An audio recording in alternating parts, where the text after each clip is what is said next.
Ces mots mordants résonnaient dans mes oreilles, comme un rappel constant et lancinant de mon sentiment d'incompétence. « Robert, tu es le perdant de cette famille. » m'avait-il dit, pas méchamment, mais avec une résignation lasse qui me faisait plus mal que de la cruauté. Ce n'étaient pas seulement mes parents, même si leur opinion avait le plus de poids. Mon frère aîné, David, un athlète vedette bénéficiant d'une bourse pour une université prestigieuse, renforçait ce récit. Même ma sœur cadette, Emma, avec sa personnalité pétillante et ses bulletins scolaires sans faute, semblait me regarder avec un mélange de pitié et de confusion. Je n'étais pas d'un mauvais garçon. Je n'avais pas d'ennui. Je me laissais aller. Alors que David excellait en sport, je m'essayais à tout, sans jamais m'en tenir à une seule chose assez longtemps pour vraiment la maîtriser. Alors qu'Emma charmait tout le monde avec son sourire facile, j'étais calme, introspectif, perdu dans mon propre monde de livres et de rêveries. Mes bulletins scolaires étaient moyens, mes contributions à la vie de famille minimes. À leurs yeux, j'étais le sous-performant, celui qui n'était pas à la hauteur de son potentiel. L'étiquette de « perdant » m'a collé à la peau comme une seconde peau. Elle a envahi mon estime de moi, me faisant douter de ma propre valeur. J'ai commencé à y croire moi-même. Je me suis renfermé davantage, passant plus de temps dans ma chambre, perdu dans les pages de romans fantastiques, où je pouvais être le héros, l'élu, tout sauf le perdant, Robert. Après le lycée, David est parti à l'université, un tourbillon de fêtes, de jeux et de réussites scolaires. Emma l'a suivi 2 ans plus tard, tout aussi brillante et populaire. De mon côté, à la grande déception de mes parents, j'ai décidé de prendre une année sabbatique. Ce n'était pas un congé sabbatique soigneusement planifié pour me découvrir. C'était plutôt une période prolongée de dérive, de petits boulots, d'économie d'argent et de sentiments de complète perte. Puis quelque chose a changé. Je suis tombé sur un petit atelier de poterie locale. La sensation de l'argile entre mes doigts, le processus lent et méthodique de façonnage d'un objet à partir de rien, tout cela a résonné en moi comme jamais auparavant. J'ai commencé à suivre des cours, à passer des heures autour, à expérimenter différentes techniques. Ce n'était pas facile. Il y a eu d'innombrables tentatives ratées, des morceaux d'argile déformés destinés à la poubelle de recyclage. Mais j'ai persévéré. J'ai trouvé un objectif, une passion, quelque chose qui a finalement allumé un feu en moi. Cette année sabbatique s'est transformée en 2, puis 3. J'ai déménagé dans une petite ville connue pour sa communauté artistique, j'ai loué un petit appartement et j'ai travaillé à temps partiel pour soutenir ma passion naissante. J'ai passé chaque moment libre dans l'atelier, à perfectionner mes compétences, à développer mon propre style unique. Lentement, minutieusement, j'ai commencé à créer des pièces dont j'étais fier. J'ai commencé à les vendre dans des foires artisanales locales, puis en ligne. Les gens ont été attirés par mon travail. Ils y ont vu quelque chose, une émotion, une histoire, qui résonnait en eux. Les années passèrent. David obtint son diplôme, décrocha un emploi bien rémunéré dans la finance, épousa son amour de jeunesse et fonda une famille. Emma s'épanouissait dans sa carrière de graphiste, voyageait dans le monde entier et gagnait des prix pour son travail. Ils restèrent en contact, s'envoyant parfois des courriels polis, quoique quelque peu distants. Moi, en revanche, j'avais largement disparu de leur vie. Ils savaient que je faisais toujours quelque chose, avec la poterie, mais je doute qu'ils aient vraiment idée de ce que cela impliquait. Pour eux, j'étais toujours le perdant, celui qui n'avait rien accompli. Puis l'invitation est arrivée. Une grande réunion de famille, pour célébrer le 40e anniversaire de mariage de mes parents. J'ai hésité. L'idée de les affronter tous, d'être soumis à leurs regards compatissants et à leur déception à peine voilée m'a rempli d'effroi. Mais quelque chose avait changé en moi. Les années passées à travailler l'argile, à créer quelque chose de beau et de significatif, m'avaient donné une nouvelle estime de moi-même. Je n'étais plus le garçon égaré et peu sûr de lui qui avait intériorisé leur étiquette. J'ai décidé d'y aller. Le jour du rassemblement est arrivé. J'ai rempli ma voiture de quelques-unes de mes pièces préférées, des cadeaux pour mes parents et mes frères et sœurs. En conduisant, j'ai ressenti un étrange mélange de nervosité et d'impatience. Je ne les avais pas vus depuis des années. Que diraient-ils? Que penseraient-ils? Je me suis arrêté devant leur maison, une demeure vaste et confortable qui semblait symboliser tout ce que je n'étais pas. Prenant une profonde inspiration, je me suis dirigé vers la porte et j'ai sonné. Ma mère a ouvert, les yeux écarquillés de surprise. « Robert ?» a-t-elle dit, avec une lueur de quelque chose que je n'ai pas réussi à déchiffrer dans sa voix. Les retrouvailles furent gênantes. Il y eut les embrassades et les salutations obligatoires, les petites conversations guindées. David était là avec sa femme et ses enfants, Emma avec sa compagne, Linda. Ils semblaient tous polis, distants, comme si j'étais un étranger qui s'était immiscé dans leur vie. Le dîner fut encore plus inconfortable. La conversation tourna autour de la dernière promotion de David, de la récente exposition d'art d'Emma, de leurs enfants, de leur maison, de leur réussite. J'étais assise là, mangeant tranquillement ma nourriture, me sentant invisible, l'étiquette de « perdante » me brûlant le front. Après le dîner, j'ai décidé de présenter mes cadeaux. J'ai sorti les pièces de poterie, soigneusement emballées dans du papier de soie. J'ai offert à mes parents un grand vase au design complexe, symbole de leur amour éternel. Pour David, j'avais créé un ensemble de mugs artisanaux, chacun unique. Pour Emma et Linda, j'avais fabriqué des bols assortis, décorés de délicats motifs floraux. Tandis qu'ils déballaient les cadeaux, leurs expressions changèrent. L'indifférence polie disparut, remplacée par autre chose. De la curiosité, de l'intrigue, de l'admiration. Ils examinaient les pièces, les retournaient dans leurs mains, les yeux écarquillés. Ils posaient des questions, de vraies questions, sur les techniques que j'utilisais, sur l'inspiration derrière les créations. Ils étaient vraiment intéressés. Pour la première fois depuis des années, je me sentais vu. Puis David prit l'une des tasses et la retourna dans ses mains. Il me regarda, ses yeux cherchant les miens. « Robert, dit-il, sa voix plus douce que je ne l'avais jamais entendue, c'est incroyable. » Emma hocha la tête, les yeux brillants. « C'est magnifique, murmura-t-elle. Vraiment magnifique. » Mes parents étaient sans voix, leur visage était un mélange de surprise et de fierté.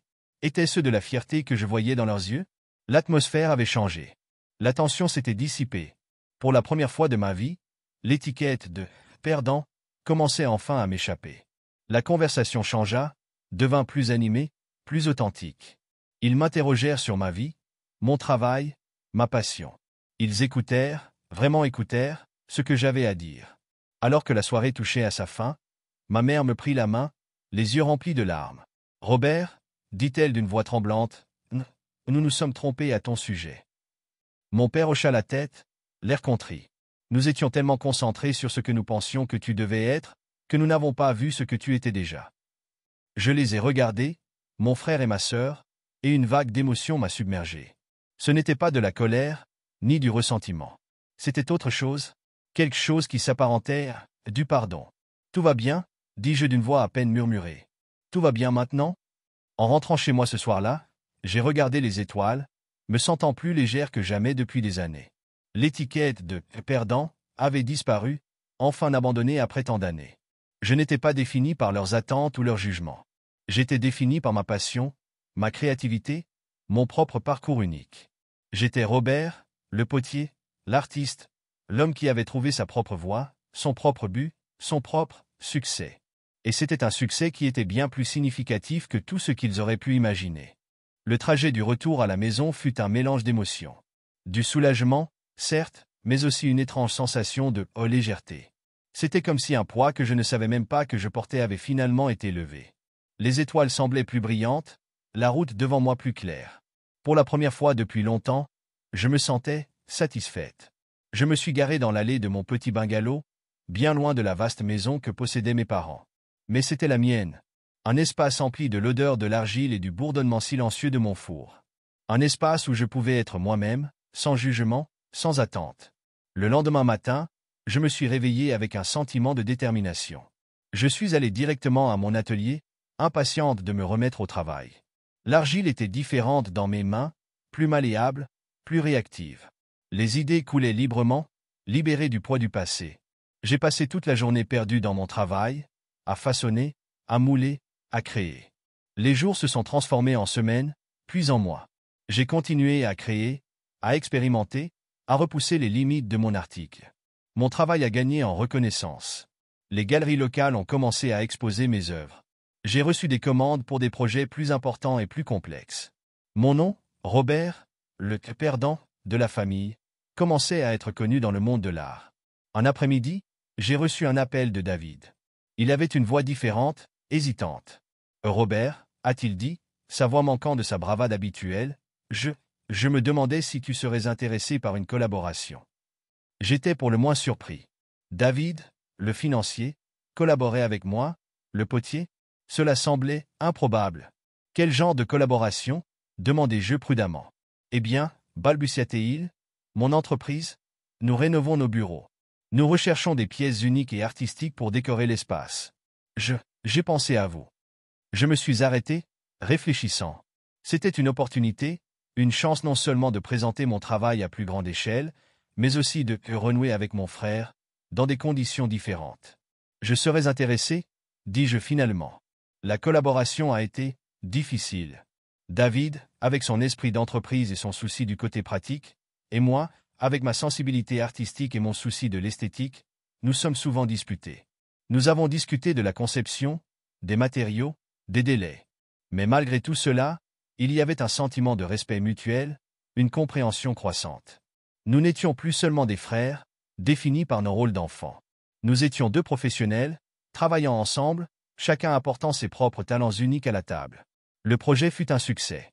Mes pièces de poterie, intégrées au design épuré et moderne du bureau de David, devinrent un sujet de conversation, une source d'admiration.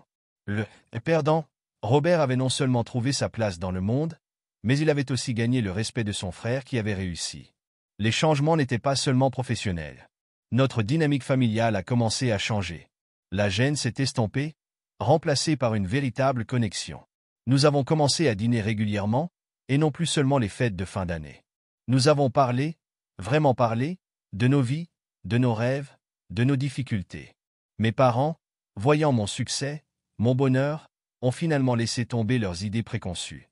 Ils étaient fiers de moi, vraiment fiers. Et c'était, plus que tout, ce que j'avais toujours voulu. Un soir, j'ai reçu un autre appel, cette fois d'Emma. Elle organisait un événement caritatif, une collecte de fonds pour un centre artistique local. Elle m'a demandé si j'étais prêt à faire don d'une de mes œuvres pour la vente aux enchères silencieuses. Je n'ai pas hésité une seconde. J'ai fait don d'une de mes pièces les plus précieuses, une grande sculpture finement sculptée qui représentait mon parcours, ma transformation. Lors de l'événement, je me suis mêlé aux invités, parlant de mon travail, de ma passion. Je me sentais à l'aise, confiant, je n'étais plus le garçon timide et maladroit qui se cachait dans l'ombre. En regardant autour de moi, ma famille, mes amis, les gens qui appréciaient mon art, je me suis rendu compte que j'avais enfin trouvé ma place, non seulement dans le monde de l'art, mais dans le monde lui-même. Je n'étais plus le perdant Robert. J'étais Robert, l'artiste, le frère, le fils, l'homme qui avait osé suivre sa propre voie, embrasser ses propres talents uniques, créer son propre succès. Et ce fut un succès bien plus gratifiant que tout ce que j'aurais pu imaginer. Le voyage avait été long et parfois douloureux. Mais il m'avait conduit là où je devais être. Et en regardant vers l'avenir, je savais que le voyage était loin d'être terminé. Il y avait encore d'autres défis à relever, d'autres rêves à poursuivre, d'autres argiles à modeler. Mais maintenant, je les affrontais avec une confiance retrouvée, un sentiment d'estime de soi que personne ne pourrait jamais m'enlever. J'étais Robert, et j'étais enfin chez moi. Et tandis que je regardais vers l'avenir, je savais que le voyage était loin d'être terminé. Il y avait encore d'autres défis à relever, d'autres rêves à poursuivre, d'autres argiles à modeler. Mais maintenant, je les affrontais avec une confiance retrouvée, un sentiment d'estime de soi que personne ne pourrait jamais m'enlever. J'étais Robert, et j'étais enfin chez moi. Pas seulement au sens physique du terme, entouré de ma famille, mais en moi-même. Les morceaux fragmentés de mon identité, autrefois dispersés et incertains, s'étaient fusionnés en quelque chose d'entier, de fort. L'étiquette de « perdant », autrefois une marque, s'était estompée dans un lointain souvenir, un fantôme d'un mois passé. Elle ne me définissait plus. Elle ne murmurait même plus dans les recoins de mon esprit. Les années qui ont suivi ont été remplies à la fois de triomphes et de revers, comme le veut la vie. Il y a eu des expositions qui ont échoué, des commandes qui n'ont pas abouti, des moments de doute qui sont revenus comme des ombres. Mais maintenant, j'avais les outils pour les surmonter.